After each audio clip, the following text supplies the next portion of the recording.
on, guys? I got your boy here, another banger video, and if you've been watching my channel for a while, you can tell that I'm obviously a really big fan of comics and anime.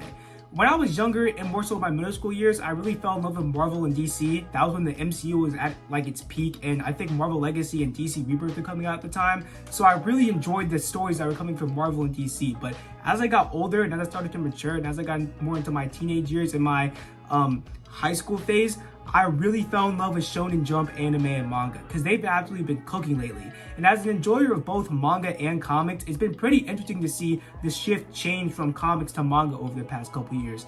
Now, manga and anime has been growing in popularity over the past couple years, but I knew he made it when I saw my boy Usher cosplaying as Gojo. And that was peak weebdom right there. There is still some very diehard comic fans. You can't deny that the space that was once taken up by comics and superhero movies is now being encroached by anime and manga. And there really are a lot of reasons for that. The main reason is because anime and manga actually have endings. Now, Marvel and DC do tell a lot of really amazing and really fantastic stories, but the issue with those stories is that they don't give their characters definitive endings. There's always some universe reset or some reboot that just wipes away everything that came before. Like, in modern comics, there can be amazing character growth and development that can just be completely wiped away by the next writer that comes about. That's how we get characters like Paul. Oh my goodness, why did they do this to my goat? For those of you that don't know, in a recent Spider-Man 1, Spider-Man and Mary Jane got transported and stuck in an alternate universe. While in this alternate universe, they met this dude named Paul. And Paul basically worked with Spider-Man to get him home, but he only sent Spider-Man home and not Mary Jane. And Peter, like a good husband, fought hard, fought literally everybody, worked hard, made inventions to go back and save Mary Jane. And once he got back, he found out that Paul clapped Mary Jane, got married, and now has kids. So in short, Spider-Man got turned into Adam 22. I mean, you just hate to see it. I don't think I need to explain why a lot of people didn't like this. And I think that stuff like this is a big factor as to why people are going towards manga and anime from comics and superhero stuff. Because when you pick up a manga, there's a general consensus that it's going to end. And because people are already intrigued in a story and know that it's going to have some grand finale, you don't have to keep revamping it with a whole bunch of weird changes in order to make it interesting. Though some stories may take forever to end, people still stay invested and they still watch/read them, see how all the foreshadowing and how all the setup eventually pays off in the end. I just can't wait till they reveal that the One Piece is a Whopper Jr. Don't look at me like that, bro. Like, what else could it be? Infinity Saga from the MCU, for instance. If you take it from Iron Man 1 to Avengers Endgame, you have a perfect story from beginning, middle, and end. It had an amazing setup, a good middle part, and a fantastic finale. And if they would have just left it as it is, maybe just incorporated the Fantastic Four or the X-Men and just made an entirely new story, it would have been fine.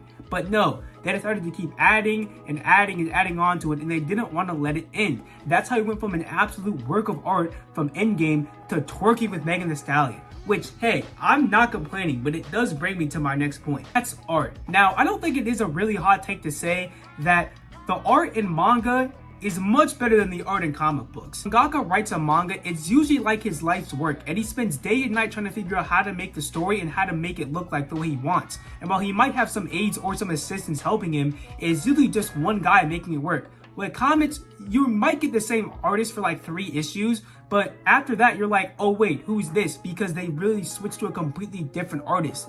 This might not seem like a big deal, but if you have one person working on a project, you can tell that they really care about what they're working on.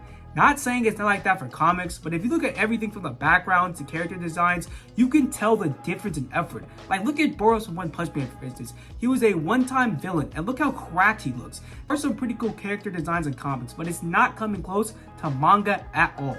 The other thing comics don't have on manga is fights. Now, this might be a little bit base because most manga fights end up getting animated, while most comic fights do not. And while anime definitely helps a manga get the edge, I think that the overall setup and emotional payoffs is much better in manga.